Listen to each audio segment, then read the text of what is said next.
ඔබට කීමට තව බොහෝ දේ මට ඇත. එහෙත් ඒවා දරා ගැනීමට ඔබට නොහැකිය. මම හිතනවා මේ වචන ඔබට ඇහෙනකොට ඔබට චුට්ටක් හරි හිතෙන්න පුළුවන්, හිතෙන්න ඕන අනේ මමත් පොඩි ළමයෙක්ද කියලා. අර ගිනි පෙට්ටියකට මහා මිරිස් ගලක්, මහා වංගෙඩියක් දාන්න බැහැ. ගිනි පෙට්ටිය වගේ පොඩි දෙයකට. ඒ වගේ මේ අපේ ඔළුව හරි චූටි. මිනිස්සු වෙන අපි දෙවියන් වහන්සේ ඉදිරියේ හරි චූටි මිනිස්සු, චූටි අය. පිටක ඔබ කරන වැඩත් එක්ක ඔබට දැනෙන්න පුළුවන් මම මහා පතාක යෝධයෙක්, මම මහා ජනප්‍රිය කෙනෙක්.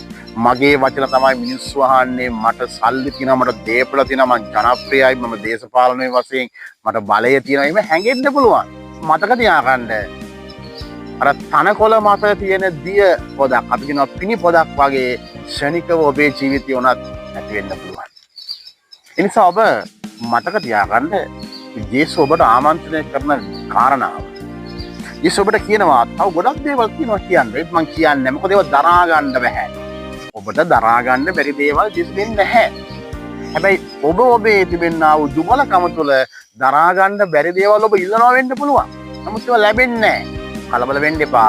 ජේසුස් ඔබට දෙන්නේ දරා ගන්න පුළුවන් දේවල් පමණයි. ඔබ ජේසුස් පිටයි.